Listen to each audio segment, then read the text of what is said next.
went too fast. So I'll try to do it more slowly. And you should stop me if you're not following. So anyone just raise their hand if it's going too fast. So we go into the program here, right, and then get samples. So that's the magic function, gives you all the samples, and you want to know how this works, if I'm right. Yes, sir. So let's figure out how this works. So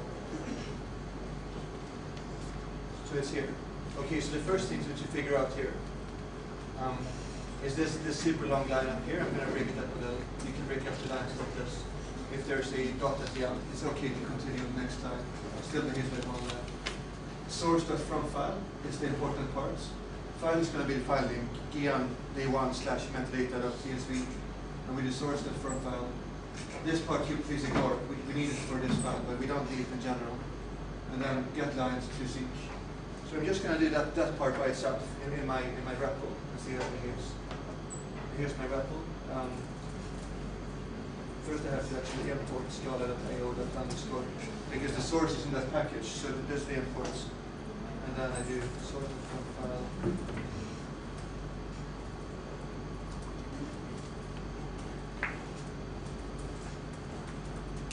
So that's kind of all it takes in practice to create a source. You create what is known as a source object. A source is something that allows you to read data, read input data, line by line. And this is the easiest way to read a text file. And it's very convenient. And now you have a buffered source, this is called. And it's a non-empty iterator. Why is it just non-empty iterator? Scala refuses to print the whole file because the file may be enormous. You may have billions of lines or hundreds of millions of lines. And printing all of that here is not meaningful, and it will take a lot of time. So Scala tries to avoid computation if possible. We try to be lazy, and maybe we want to go through the whole file only once and do something with it when we do so. So that's why you got this here. But now I can do get lines. That's interesting, but well, let's go. We have a lot of stuff. Get lines is an iterator of string. Iterator is closely related to iterable. It works like this. Iterator is only once. You go through it only once. Iterable you can go through any number of times. So this is something you can go through exactly once. So you can get every line, but then once you've done that, you have to start over. And you have to make a new iterator. That's what this program does, right? This program is doing source.from file. And then the codec is here as well, but I told you to ignore the codec. It's a very technical thing. And then get lines. And then also we have to seek. With to seek, I'm converting the iterator to an iterable, or to a sequence. So I'm taking my thing, which could only be read once, and I'm converting it to this in-memory sequence. So I'm putting all the lines in an array in memory. Why am I doing that? I don't have to, but I'm doing it because often in the past I get bugs or I make mistakes when I don't do this. Because you read a file once and you get nothing more, and then it ends and you wonder what happened, and you get no data. So I'm just ensuring myself by putting this. But in general, you don't want to have this if you're reading a ton of data. If you're reading really big files, and this is not so big, but if you have a really big file, you don't want to have to seek, because it's going to cache everything in memory. I have judged in this case I can afford to cache everything in memory, but in general, maybe you don't. So we read all the lines, and then I'll show you what happens here. Here is iterator, you can do iterator dot next. And here's the first line of the file. Dot next just means give me one item from the iterator. And then we do dot next again, and then we do it again and again. So this will just give you all the strings one by one, and it'll read the file incrementally as we go on. Now one of these strings, like they get these automatic names, like rest 46, 47. I think you understand these automatic names, they're just meaningless. But rest 47 is one of my lines, and if I split this like that,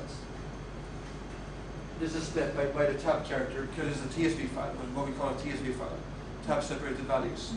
So this will take this is one string with all of this in it, a single string. And we'll split up every column because there's tabs between the values. I think all of you must have seen TSV values before. If this is the first time you see TSV, you may be in trouble. But now we do the TSV split, and now you get array of string. I think you all understand array of string. This shouldn't be too exotic. So you've got all the columns. They're all strings. They're not doubles. These here look like doubles, but everything is a string. And it has to be converted to double or to integer or to whatever if you want to make doubles from them, which we do in this project. And then, for example, you can do, I want to get the first one, first column, or I want to get number 5, which is the 6th, or 10. That's how you get a column in a specific position from one line, from only one line. And then what you could do, for example, let's do get lines again. Here's an iterator. For every line, so we can do line to line, number 5. So what do you think? What do you think this is going to do? And then I do. It will all the 5th lines. Yeah, actually column number 5. Actually, no, I have to first do the split as well. I forgot the split. What about this? What do you think this will do? First, for every line we split the line, we take them column number 6. What would I see? You've already seen this up here, right? So what should I see in the results? It will be this organ type. Yeah, it would be only organ type. So he's right. So, oops, that was here. Okay, I know why. That's the first line, but let's do the 2 vector here. See everything, and what's that? Okay, so that's because there are some malform. That's why I did. This is why I got this codec thing here. So let's do.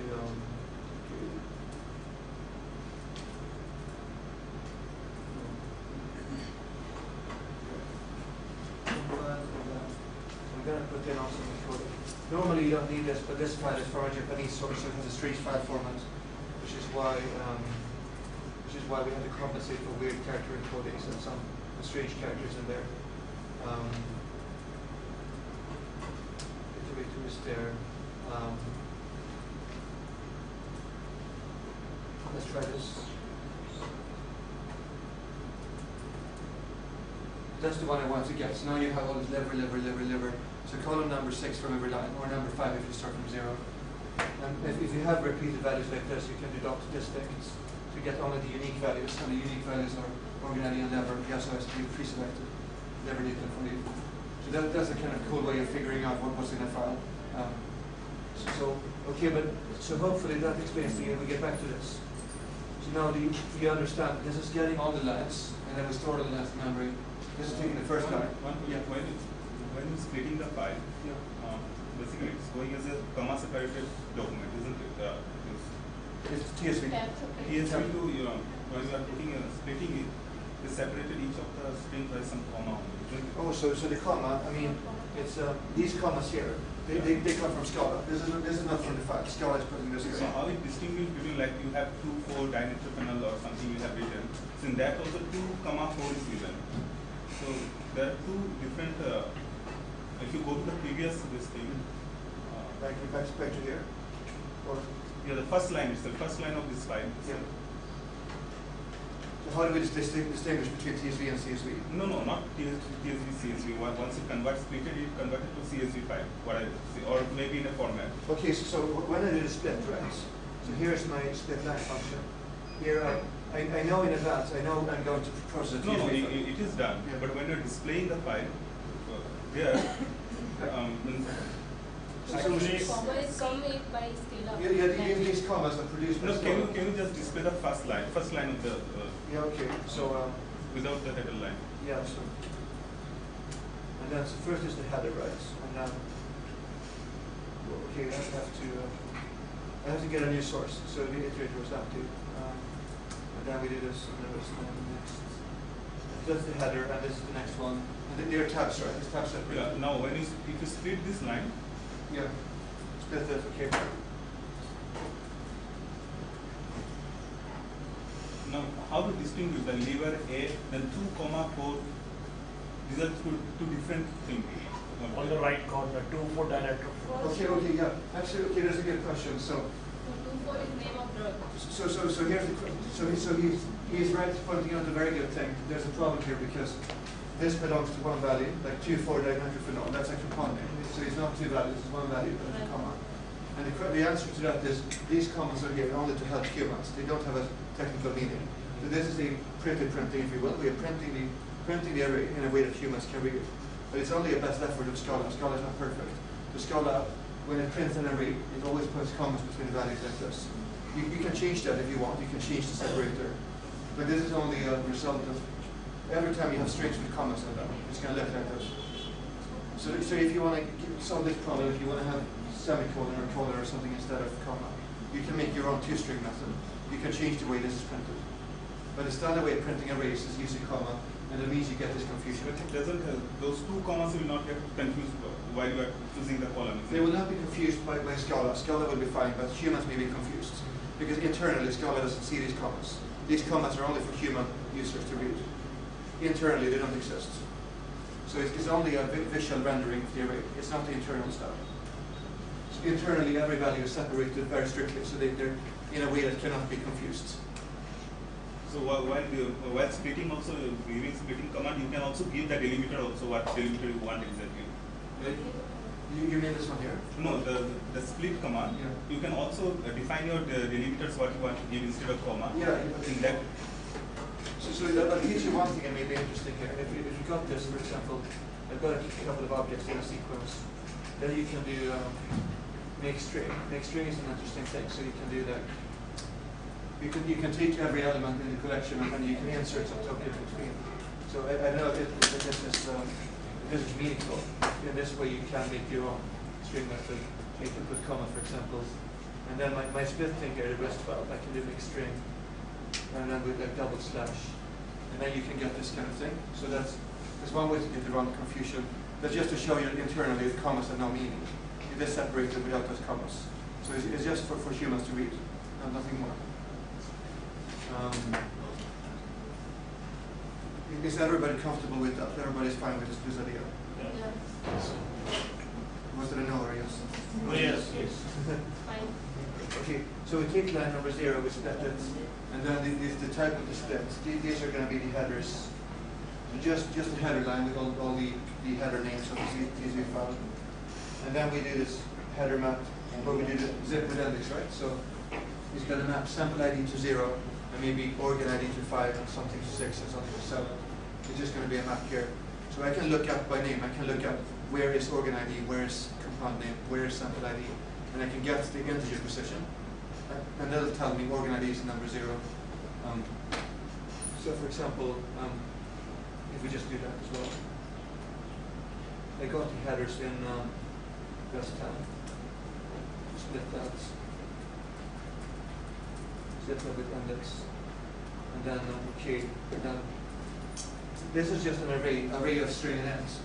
An array of tuples, or array of pairs, if you will, as a Cartesian product. But this can become with one map. You can add it to a new map by doing this. So let's just say, create a new map, and then add tuples. And Scala is going to guess the type. And they find, okay, this is going to be an immutable map of string and integer. And now with this map, these are all the column positions in the file. Now we can do something like, this tells me where is compound name. Compound name is number 7. On every line, compound name is going to be position number 7. So is that kind of clear what I'm doing here? You create the lookup map, and then you figure out what's the integer position of every column. Like in a spreadsheet, which column is it going to be? And then I create here. This is maybe not everyone understands this. What does it mean to make a new sample reader? So if you've seen object-oriented programming, maybe you know how to make new objects. So we're just making a new class, and we're passing in the header map. And so the header map is going to be used by the reader. The reader is an object that's going to be reading lines, and it's going to use the header map to figure out what is what. And okay.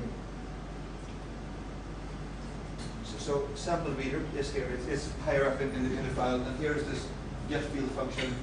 Get field takes a single line, which has been split. So we have split one line on the tabs. It comes in as the first parameter, and then what's the name of the field you want to get? For example, compound ID. And then maybe this is confusing here. We do this get field and then we match. This means if you're asking for a field that doesn't exist, like if you're asking for the I don't know, the age in seconds field or something, we don't track age in seconds. If you're asking for a field that doesn't exist, we say I cannot find this field, try exception. So far it hasn't happened, I think, but if you corrupt your file or if you remove some important fields, you will get this exception. It's just error checking. If the field exists, you're going to get this sum I, sum and none, and then this line I here say, okay, you just take what is the position I in the line and return that as the string value, which is the result of this function. So it's either taking one value from a line if that column exists, or it's totally failing and giving you an exception if that column did not exist in the lookup map. And here's the lookup map. So to show you how this get thing works, this is maybe a little funny as well. So okay, look up as this resident team, right? And then look up dot get group ID. This is option in. We haven't seen option before. Option means it can be there or it could be absent, potentially absent value. So this is interesting because in Java you often get null pointer exception. In Scala you're encouraged to never use null. You can use it, but you should never use null.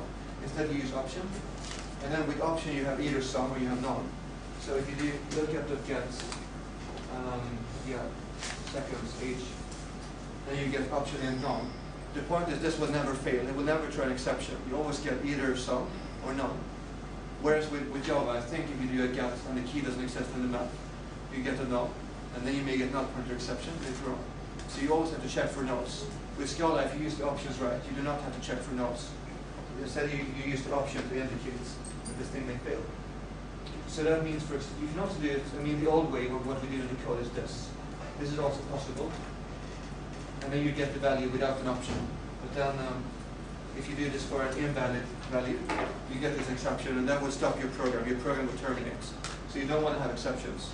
So the point of using get is you have a way of telling the programmer, okay, this value may not exist. It's an optional value. And you also have a way to force yourself to deal with missing values. It's very, very nice to use when you get into it. But you have to be in the habit of indicating what is some and what is not. And and what we do with options is we match them. So for example, in rest 21 is sum 3. You can create one like that, by the way, just by typing sum 4 or sum hello. Or you can, and then what we do is, okay, sum 4 match, okay, sum x, println x, is no, println no. Okay, why is that? Okay, this is, okay, let me, the type system is actually fighting me here, so let me do this, that x, and here I have to actually say explicitly, what is the type, or it's not going to work. No, x is option n, that is sum 3. So, option for t has two subtypes, right? So let me draw it on the board, just so you understand what's going on here. Sum is a subtype of option. So you have a type option t for any type t, and of that you have a subtype sum t, and you have another subtype which is none. So the option is either none or it is sum. The logical, right? So in some way it should be logical. If it's optional, then it's either there or it's not. And these two types for these cases. That's why I can put sum in option t. And then okay, let's do x match is sum y println y is none println no. So this is print the value. Or if you do the same thing. Now let's try to repeat the same code. It's not going to work. We have to. This is a very unnatural way of using them, so it's better to. But so hopefully you understand anyway the intention here. So the intention here is you look for a value. The value may be there or may be missing, and so we just like in Java we can throw exceptions, but we don't have to declare we throw exceptions. In Java you always have to say this method potentially throws an exception. In Scala you don't have to declare it. So any method in Scala can potentially throw an exception. And if you don't know what exceptions are, just think of this. It will stop the program. The program will interrupt, and you will get the runtime error. This will be the error message to the user. The user will be told, we cannot find this field second age that you asked for.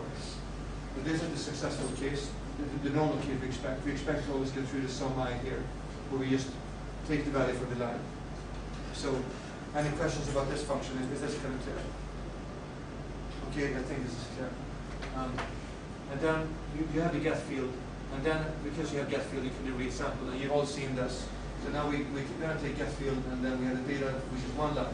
Data is just one line. And then we look for sample ID, and we have that lookup map.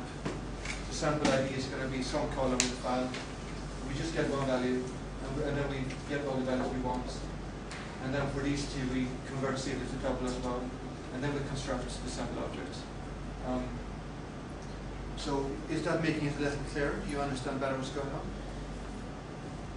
So I think people are a little bit more informed. Maybe this is a lot of information to take in, so I fully understand if some people are not following everything. I encourage you to read on your own time, just so you can try to understand more of this.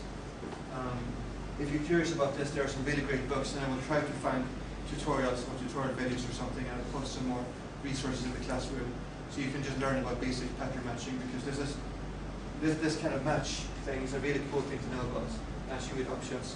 So you should be looking at this more, and I'll try it in this course as well. If we have time, I'll teach you more about pattern matching.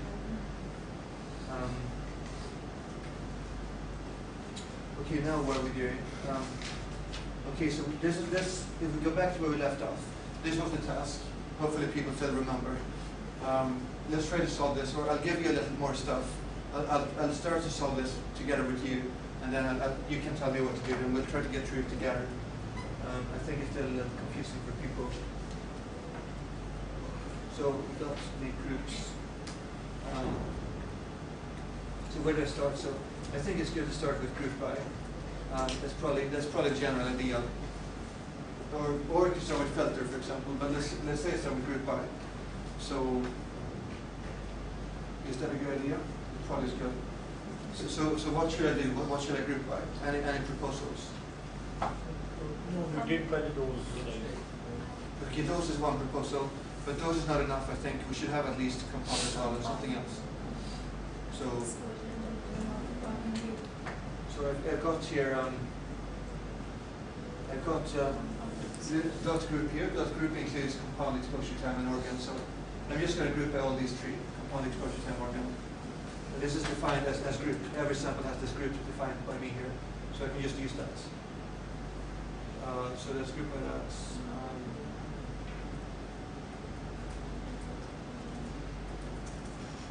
And now we can check.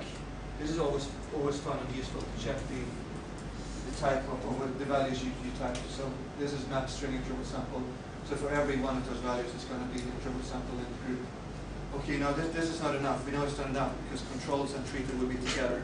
So now what should we do next?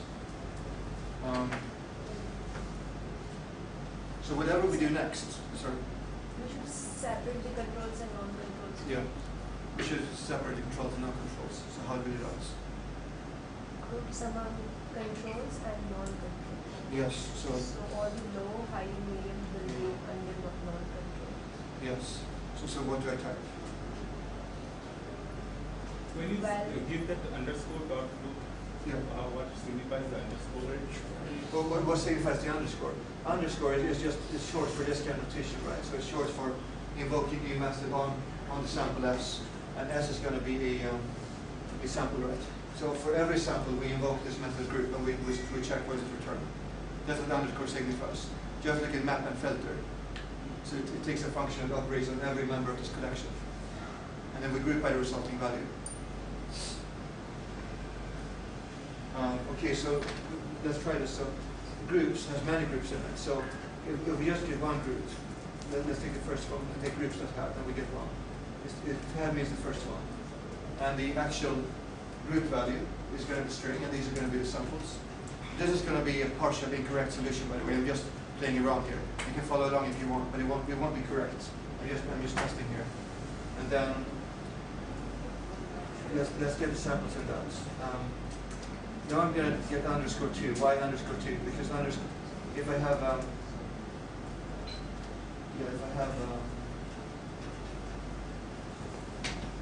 okay, so let me show you that in general. In general, you can create a pair in Scala, right? By typing this in brackets, this will create a pair integer, which is type integer.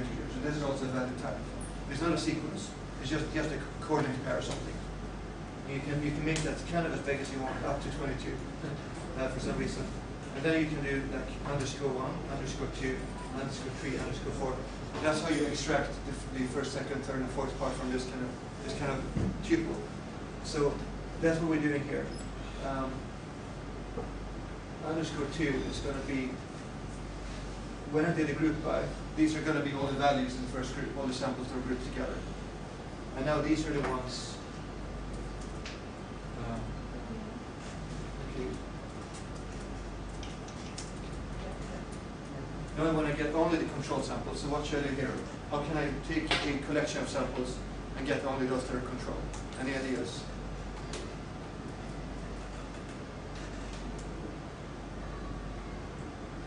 So something from yesterday, something I taught yesterday can be useful here. Filter map. Which one? Filter map. Filter or map. It will be filtered. Where conditions equal to the source. So she is right. Flat map can be useful. Flattening can be useful. Filter can also be useful. All of these are necessary, I think. We have to use all these in some combination. So I'm going to start now with just one group like this, just to see what you do with one group. So, okay, why don't we split this up? So you don't have to follow this. I'm just going to make it. No, I'll stick with this. So filter, and then we have is control. It is a Boolean function, so we can just filter it. And is control is also something I've defined here. It's just a test where dose level double equals control. Yep. So equally, totally equally, we could have written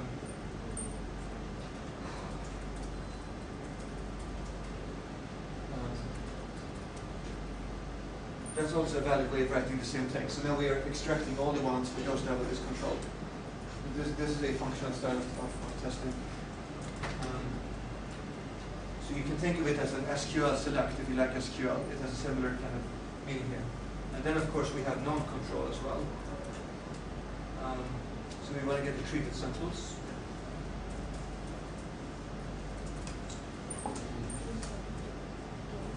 Okay, so what do I type here? Any ideas? Yes, not control. Yeah, so exactly how do you type that? Exclamation mark. This may work. If that didn't work, then I would have changed it to something like this because this solves the problem sometimes.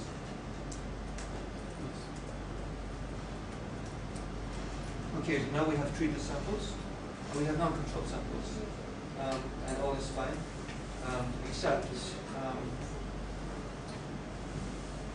yes, so now one more thing.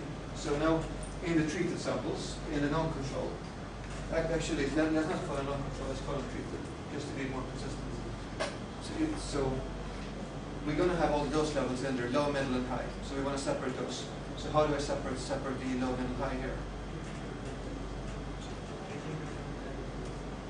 Not filter. Not filter. Group by this. So we group by, and then we group by what? Dose level, yes. Although I think the helpers already know because they have guided them before, so it's kind of cheating. But so this is the way to do that. So then let's give the name as well. So now we take all the treated, and we group that by the dose level. It can be low, middle, high. And then by dose is going to be, now this is going to map from strain to interval sample. There's going to map, for example, there's going to be from low dose to some number of samples, from middle dose to some number of samples, from high dose to some number of samples. So are people kind of following so far? Do you understand the logic of this function? This is very compact code. If you write this in Java or Python, I think you may have multiple for loops, maybe 3 or 4 different for loops inside each other. So using all this map filter and flat map and group by is a way to avoid writing a ton of for loops. So you get the same logic, but in a different way. And I think when you get used to reading this style, it's easier to read. Yeah. Can you explain the control and treated one? The control and treated? So this is filter is extracting all the ones that are controlled. And this is the opposite. This is taking all the ones that are not controlled. So we are splitting in 2 partitions. One where this is true, is controlled, and one where this is false. So we're selecting a subset, and then we're taking the other subset. So filter is just going to go through everything in one group samples, every single sample, and it's going to test this function, test it on everything. It's going to be true or false.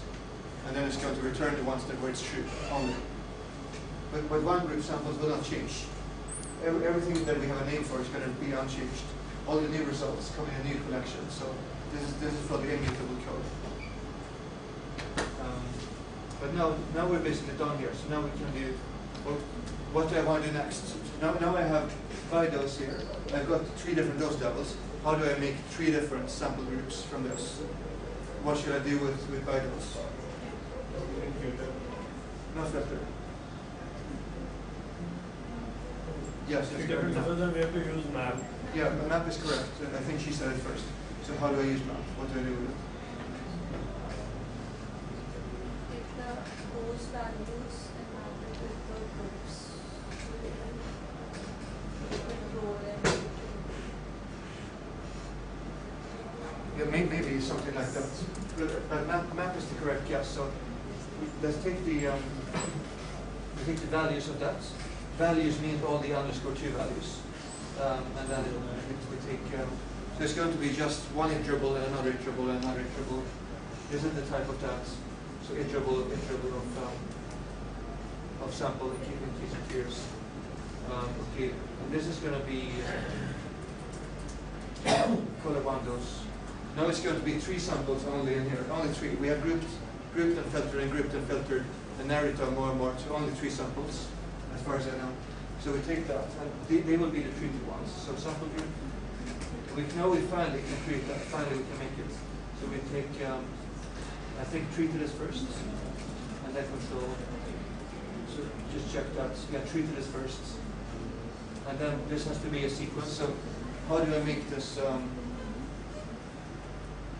It's not the right type because we found iterable and we needed to have a seek. So what do I do with this to turn into a seek? Sorry? dot to seek. Yes. Dot to seek make this into a sequence. Same with control, I think, to make the types line up. So now, okay, now we have made a sample group, but we ignored kind of everything except one group that we extracted up here. So we're not making enough, we're only making a few. This is going to be a small subset. So what I'm going to do now, I'm going to do this. So bear with me while I do this. Groups, values.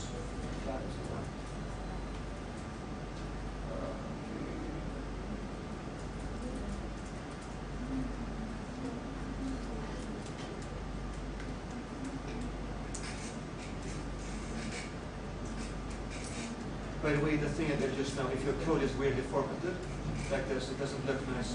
You can select everything, you press Control-Shift-F or Command-Shift-F on Mac. It's going to reformat your code if you have no errors, and that would make it look better. So what are we doing here? So we take the initial grouping, and then for every initial grouping, we're going to make multiple sample groups. How do you make it Command-Shift? Command-Shift-F. F for format. Okay. Yeah. Basically, we're flattening a matrix because we do all this grouping, so we're adding more and more dimensions every time we group, and then it has to be flattened back down again. And that's why we do the flat map.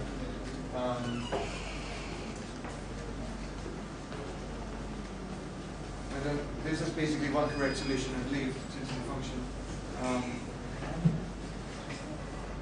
I think maybe I should explain why this is needed. But so how do you feel about this here? Do you feel like you understand what I just did? Or is this a little confusing? Do you remember flat map from yesterday? Flat map is how we flatten a matrix into one vector. So essentially, when you do the group by, you are creating one more dimension. You're taking what was maybe one vector, splitting it into multiple vectors, and then you group by again. So here's one group by, and here's another group by. So we've added 2 dimensions. So we got to bring them down somehow.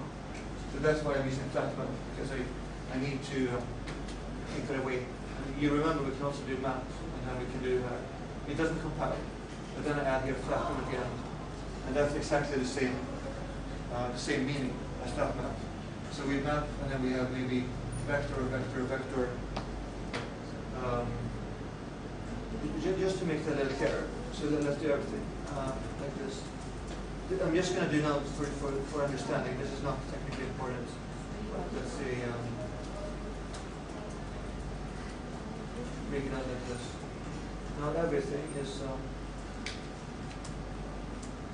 You see the type of everything. When I done like this, the type of everything is, if you can read at the back,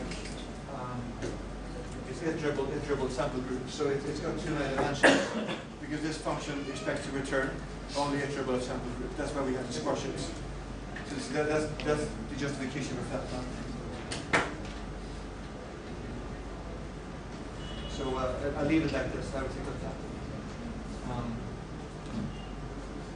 Is this kind of clear to people, or are people confused by what I just did? I'm getting some blank stares, I think. Should I go through this once more? I think so. Let me. Can you show the each one investigating activity? Yeah, I think I should do that. So let's do something. Okay.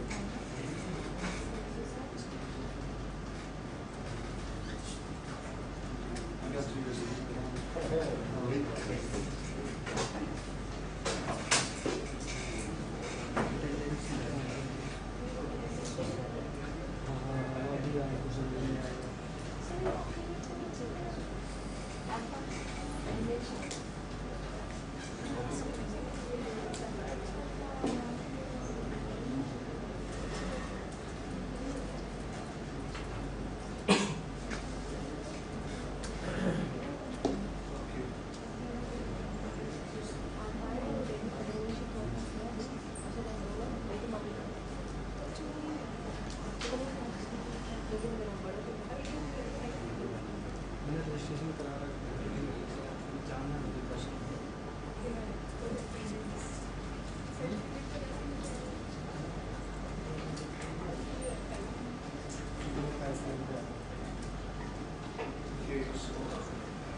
We start by doing this, just group by group, and then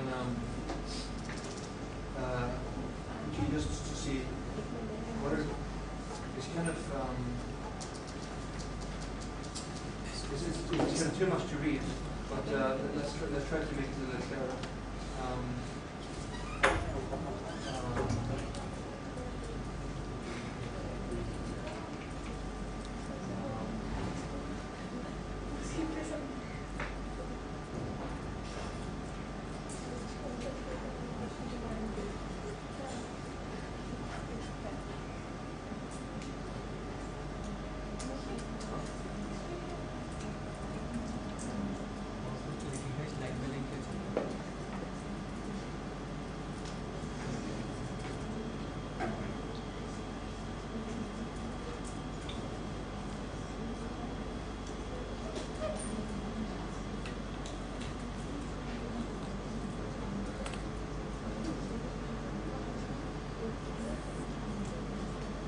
We're just going to make it in print function so we can see more easily what's in the things.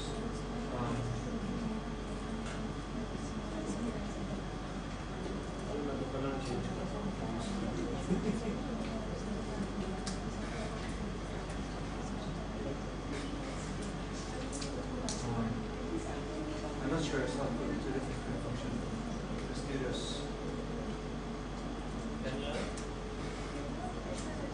I think that's helpful. Okay, so the hard problem here is actually displaying the information in a meaningful way.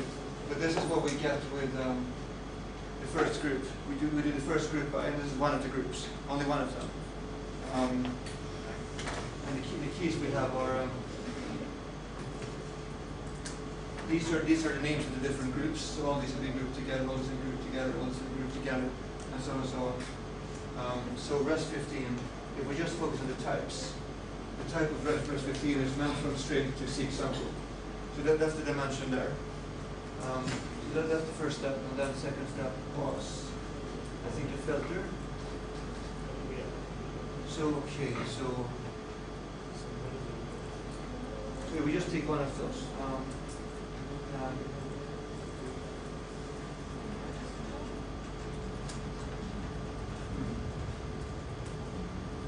Now, okay, so first one.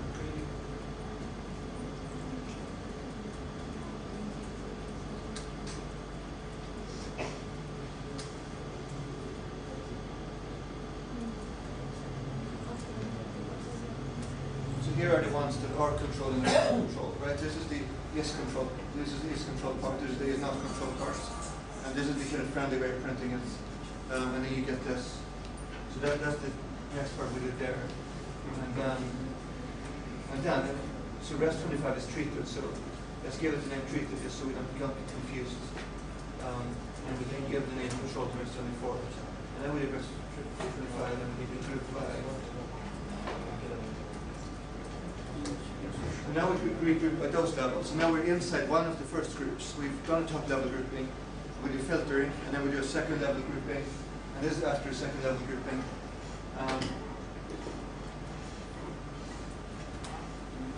Here's one of those. So let's print that. So okay, now so second level grouping. This is what we want to get. Now we have 3 samples and they're all the same. Get them in 24-hour high. So group, filter, group. Filter doesn't change dimensionality, but group by adds 1 dimension. And so now we're up in 2 dimensions. So we have to flatten. So what I'm going to do now, I mean, I'm not sure this is even easy to understand when I do it like this. But let's see. Okay, so got all the top level groups in Rest 21. So let's call it that.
Okay, to be honest, I'm not even sure that's the best way to show it. I'm not sure if I keep typing down it really helps you. But maybe I can draw on the board instead, just to show you in principle what's going on. So we start from top level, we have all samples. And then we split by, we split by compound, and we split by time points, and we split by organ. I think that's the one. So then we go from one single vector to a matrix. So here, by now, we have 2 dimensions. So 1 dimension, 2 dimensions. And then we filter. So filter, control, non-control. And then we group again. We group here by dose level. So now we have 3 dimensions, I think.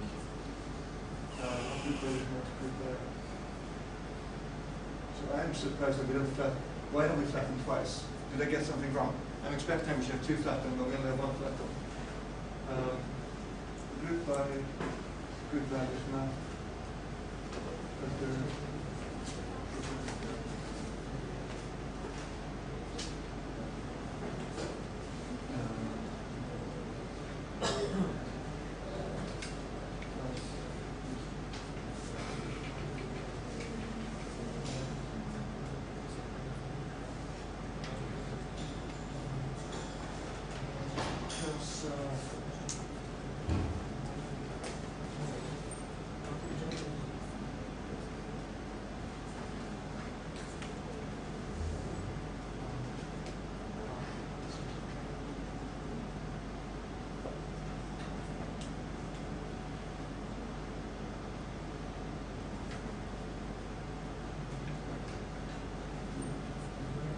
Okay, right.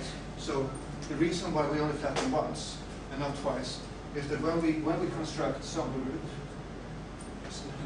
this is funny, but sample group consumes 1 dimension when we make this, because it takes sequences of samples, but it's only 1 object comes out.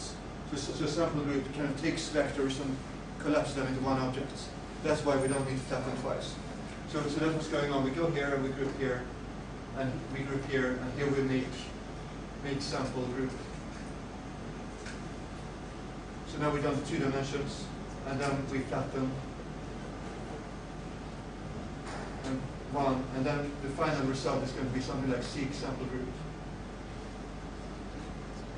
So we go through these types. We begin with maybe seek sample, then we have seek sample, then we have seek sample group, and then finally it becomes seek sample group. So by using map and flatter in this way, we make the types line up. I'm afraid I can't spend more time on this. I hope you learned something from it. I think this is the fastest anyone in the world has ever learned Scala, so if you're confused, I think it's expected. This normally takes weeks to learn for people. If you understood even anything of this, maybe you should be proud of yourself. There are many excellent resources to read more about this though, so I will send you some links and some documentation. And hopefully this will not be strange for you. And also I will give you the finished results. I'll give you the correct solutions to exercise 1 in the classroom site. So you can check this later as well at your leisure. So hopefully that will help people.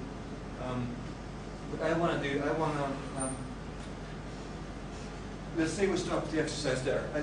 The goal was going to be to check liver samples and check for significant compounds, but we don't quite have time, so I want to lecture a little more about new material and prepare you for tomorrow. But then after I've done that, those who want to leave can leave, and those who want to stay behind can stay a little longer. And we'll have a little more tutorial session after 5, maybe for another 15, 30 minutes or something, which is totally optional. If people want to stay, you can stay a little later than 5. But you don't have to stay after 5.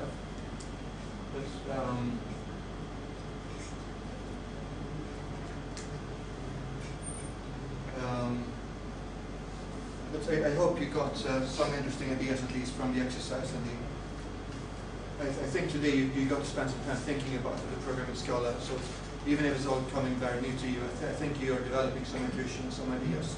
So you've taken the first baby steps, which is necessary for this course. So tomorrow we will start with quite new material. So tomorrow we should be looking at cloud computing, and we should be looking at Google Cloud and Spark. And I want to prepare you for that and get us back on track. I was going to have an intermediate exercise to gradually lead up to that. But now I think it's better to just go straight to Google Cloud to give us more time to spend with Spark and Cloud tomorrow and on Saturday and on Sunday, so we can make that the focus of the remaining days. Because now you all have the basics in some sense of how to work with Scala, or at least you're not total strangers. So I want to lecture a bit about OpenTGK's more, not just these biological measurements, but also microarrays. So what is microarray data? How do we analyze gene expressions, and what is gene expression data? Some of you have a biology background, some of you do not have a biology background. So here I'm speaking mainly to those who do not have a biology background. So there is something called the central dogma of molecular biology, which you may have heard of, which is that DNA makes RNA, which makes protein. So information goes one way like this. Recently this is being questioned. So some scientists are finding, for example, with epigenetics and other ways, that there are ways for the environment to store information in cells. So information is sometimes fell back. But this used to be the mainstream way of thinking about molecular biology for a long time. So we need to think about all these levels to correctly understand gene expression data. So you have the DNA sequence in a chromosome. That's where the genes are, and they are transcribed into RNA sequences, which are called transcripts. So the transcript is an RNA sequence, and RNA is translated by the ribosome, which is a kind of molecular machine, so a big 3D structure in the cell, and it becomes proteins. So proteins are products of RNA, but RNA is just a simple sequence. But proteins have a 3D shape, and they have physical properties and chemical properties. They can be springy, and they can be soft, and they can change their conformation and shape according to what happens in the cell. So most of the functions in living organisms are actuated by proteins. For example, our muscles are proteins. And this is a microarray. Has anyone in here done a microarray experiment? Have you worked with this kind of technology before? A couple of people have, not everyone, far from everyone. So just briefly what they are. So it's a way to test the expression level of every gene for a predefined set of genes in a cell. So you have to design, this one is for soybean, it says soybean gene array. So this is a product you can buy from a private company, Affymetrix. Affymetrix is not the only company, there's a couple of companies making these gene chips. And it's cheap to make these in large quantities, so it can be a cheap way of studying a big population in bulk, but it's not as flexible as RNA-seq. But it's one of the popular and quite mainstream assay types. And So there are probes on the microarray. Probes are tiny DNA fragments in this case. So even though we measure RNA, it's measured by fragments of DNA. And these probes bind to RNA. This is called hybridize. They hybridize with RNA from the cell we want to measure. So in this case, it's going to be liver cells from rats, which are called hepatocytes. So what you do is you do the experiment, you administer the drug to the animal, you sacrifice the animal, and then there's a protocol to extract the liver, and you take some cells from the liver, and you take the fluid from inside the cell, and you stain or you wash the gene chip with this fluid. It has to be a lot of cells, I think, not just one. So it's going to be an average of many cells, I think, that you see in the results. And this should give you, in theory, a snapshot, cheap snapshots of the genes being expressed. ... I've got this ellipsis here because there are many ways it can go wrong. You need a lot of normalization. It's quite subtle to get the correct results from microarrays. And also, snapshot means for how long, we don't know. RNAs may not be equally stable. Some RNAs may degrade faster than others. And also want to tell you that RNA expression high doesn't mean that the protein is there. So often we care about the protein level and protein activity in the cell, but that need not be correlated with RNA. So there are many ways that you have to interpret these results to really understand what's happening in the cell. It's a very crude measure. And yeah, you have to design the probes in advance. So you cannot use it to discover a new gene or discover a new RNA transcript. If you use NGS, however, RNA-seq or something, then you can discover a new unknown transcript or a new gene. But it may cost more and it may be more laborious to carry out the procedure. It may not be as scalable. So depending on your needs, microarray may or may not be the best assay type. But this data set, OpenTGK, it's based on microarrays. And this is maybe the conceptual diagram. I got this from some Wikimedia comments figure I found on Wikipedia. You have the gene chip, and then you have a lot of different features on it, and these tiny DNA oligonucleotide probes. And this is where all the RNA and the fluid from the cell is going to come in, and it's going to bind to this. And then you do an optical. There's a machine that checks optically what's the color of every pore here, what's the color of every probe. And based on the color intensity, you know the gene expression and how much RNA from that gene was there. However, that's not the full story because these oligonucleotides can bind to multiple genes or multiple different RNA transcripts. So even though they may be designed to connect with only one transcript, there's a many-to-many relationship. So that's also something that can be a problem. It was designed for one gene, but later it's discovered, oh, actually, we made a mistake, it also binds to this other gene. So then you have a problem. So all these things have to be taken into account. And probe IDs look like this. These are IDs of two different probes in the rat array we're using for OpenTGKs. There's 13706 AT. There's one probe. And this has a transcript. This is the ID of one rat RNA transcript that this probe is designed for. And then that has a gene symbol, GCLC. And that has a protein from Uniprobes. So here you have two different probes, but they have the same gene symbol and they have the same protein, but the transcript is different. So the same gene is associated with two different transcripts, probably a recombination, but I'm not sure. But you generally have many-to-many relationships here between all of these. So many probes for the same transcript, or many genes for the same probe, or many probes for the same gene, or many proteins for the same probe. So you have to be careful. We have all this information, we can check for it, but this is another case where you have to map and flat map to make sure you get the right dimensionality of your data, if you will. And this gene is glutamate cysteine ligase catalytic subunit. That's the name of the gene. It's spelled out. This is from the glutathione metabolism pathway, which metabolizes glutathione in the liver. So this is often used in toxic response. Toxic compounds are often metabolized by this pathway. So we'll look at this pathway in a bit. So there is this platform called RAT232 produced by Affymetrix. I'm going to give you a pack with more files and more source code tonight as well. It's going to contain all the information from this platform. It contains about 30,000 probes, 31,000 probes.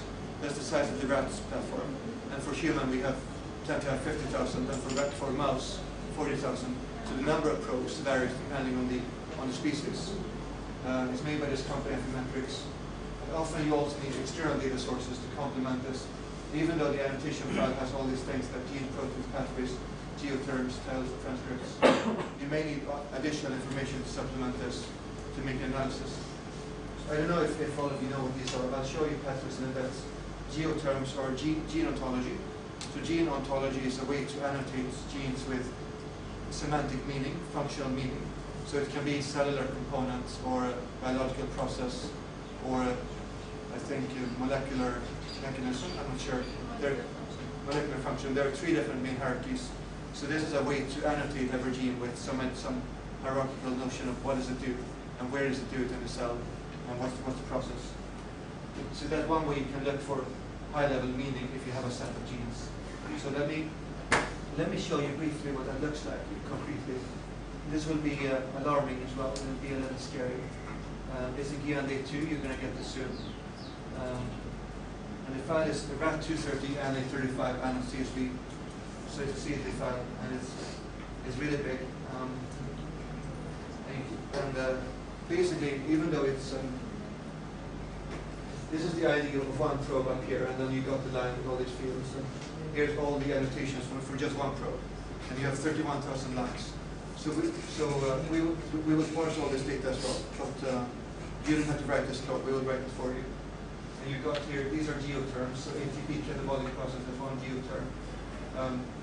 And then here is ubiquitin-dependent protein catabolic process. That's another geoterm. So that's one way we can describe in general what the gene is or what the gene is doing.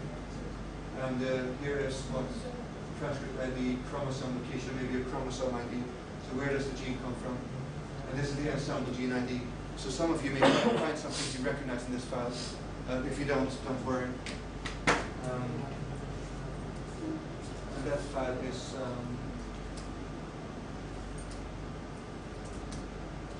that file is 79 megabytes. So it's a pretty big file.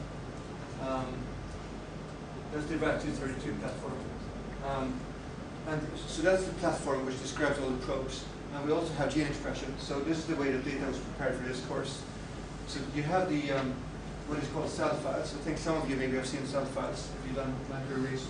They're just the raw files you get from the, I think, microarray machine that reads the chips. And then they were normalized. So there's libraries you get from Affymetrix to perform some standard normalization. I think we did MAS5 normalization if you're interested. And then we grouped it by compounds, as you know, species of tissue and so on. So just to produce smaller files. So we don't have one 8 gigabyte file, but a couple of smaller files instead. And then for every compound, we have 2 files. So there's 180 compounds. So you have, for example, a data file and a call file. That's the minified something data. That's the minified something is called, and the compound name will change. And what's in the files? We will see the files right now.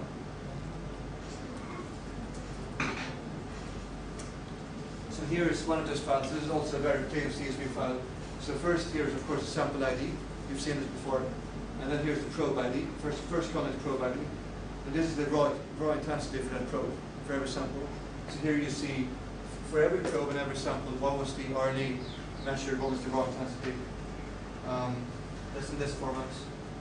So that's basically a big matrix. This is the matrix of size 31,000 by 48 for one compound, just as much. But then you have that times 180, that's the number of compounds. So it works out to be something like 700 million values. But one file would contain this dimensionality. You have one more matrix of exactly the same size, which is this call file. And this is maybe not so obvious. And what you have here is the same structure. For every probe and every sample, you have one character which can be P or M or A. P means present, M means marginal, A means absent. Has anyone seen this kind of thing before? What do you mean by marginal? Marginal M? Yeah, M is marginal. Yes. So this is just to see if the value is reliable. So some values are unreliable. P means present, P means it's reliable. A means absent, A means maybe the value is not reliable. So it's up to you if you want to trust it. And M means it's marginally reliable. So that means maybe it's reliable. I can't give you a more formal definition, unfortunately. But we have algorithms to deal with that as well. So these are called, we will call it the data file and the call file. So this is an example of the data and intensity, and this is a call file. Call can be AP or M. So for example, values could be present, but it could be low intensity. Or they could be absent at high intensity. So the size of the number is not correlated with API. I think maybe the way to think about it is that there can be, no, I don't want to guess, I don't want to explain. You have to look it up by yourselves. But this is also sometimes called PA call. PA call is another word you may hear, present absent call. This can be used to filter out what are the reliable probes and the unreliable probes for one sample. So what we have to do with this, and by the way, we're going to need the sample groups.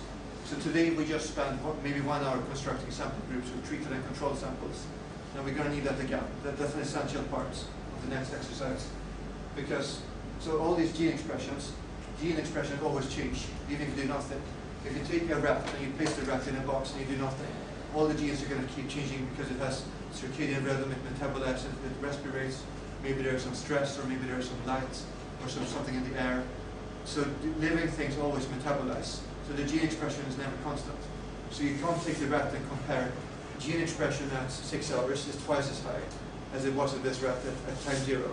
That doesn't mean anything. This comparison is irrelevant for this purpose. So you have to compare between 2 different rats at the same time point.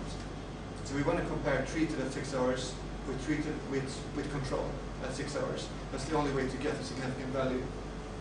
So what we tend to do is, if we focus on one gene,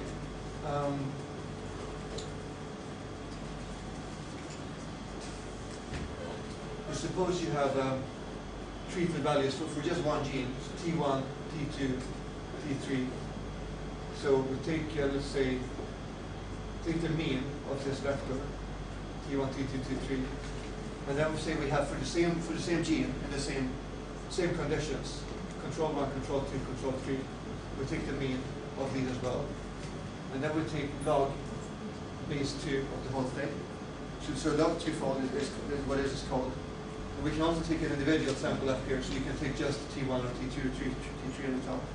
And this is meaningful because if this value is 1.0, it means, of course, the gene expression is doubled compared with no treatments. If it's 2.0, it means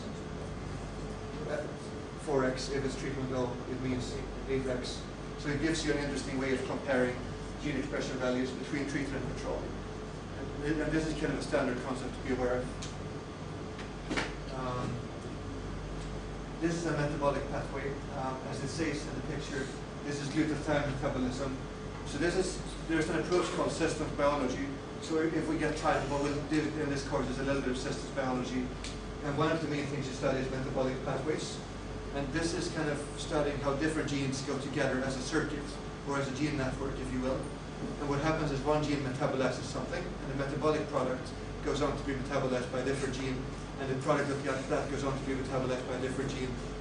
What it means, though, is not the genes, but the proteins. So the protein produced by one gene is metabolizing something, and that goes on to be metabolized by a different protein and another protein.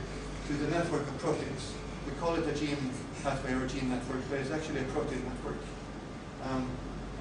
So for example, this contains actually somewhere the one I looked at before, the GCLC. I don't know exactly where, but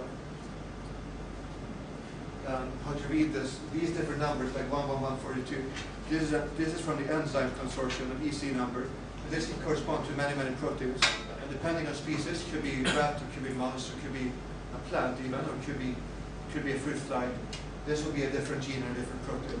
So this here is a canonical kind of species-independent reference pathway. So every species has something like this that we know about, or in this database. This pathway comes from KAG, KDGG, that's the Kyoto Encyclopedia of Genes and Genomes. So KEGG.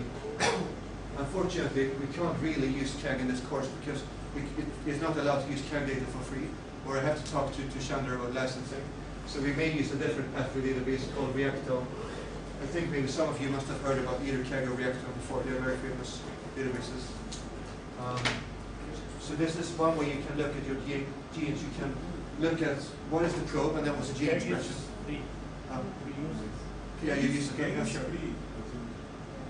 Okay, so KAG is maybe free on the web, but you can't download all the data. There's no bulk download anymore. One database you can download, for that you need license. But one pathway, 2 pathways, 10 pathways. Right, okay. Yeah, so let's do that. So you can download a single pathway, but you cannot download the entire database as of recently. That's the problem.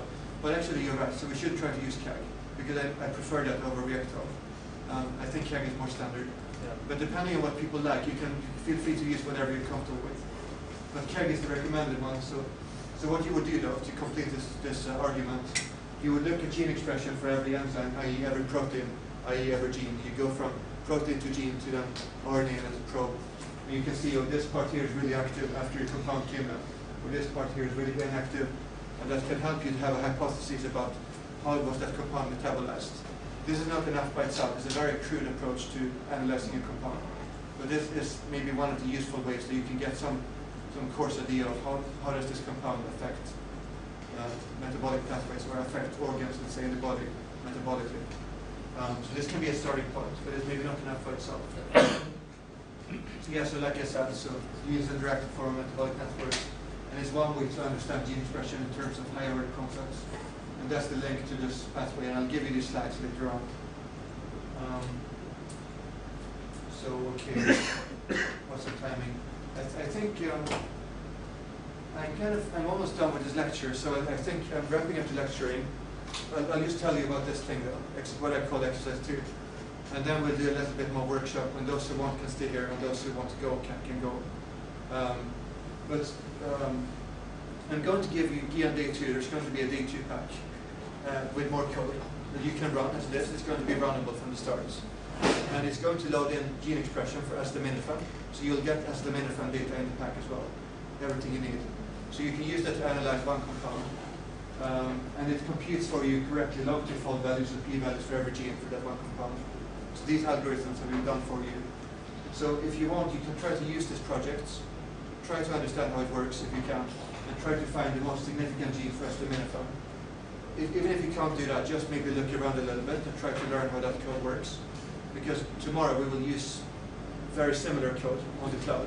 So not exactly the same, but we will take this kind of code and run it on Spark. So the idea is you can run it on your computer first, understand how it works potentially, and then the same code can run on Spark in a very slightly modified way. So you'll get that on the classroom sites by this evening, together with correct answers for exercise 1. And with the slides I used today. And some resources here. So any questions about that? Any questions about what I just talked about?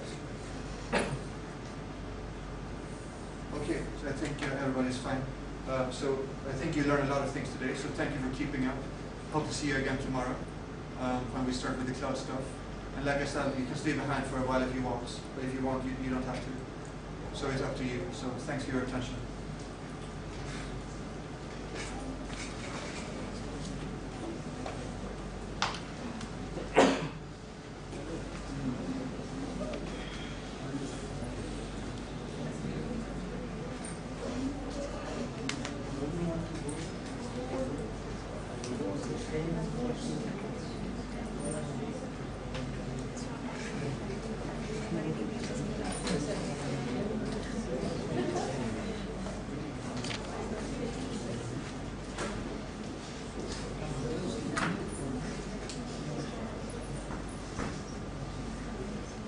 So tomorrow the time is also 2 p.m., same as today. But it changes on Saturday and Sunday. But tomorrow is same as today.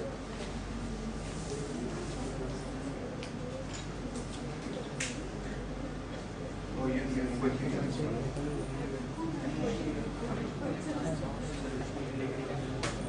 Yeah.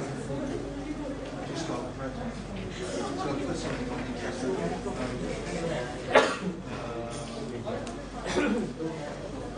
yeah, I'll put a few things on the classroom side in a few hours. So please check that.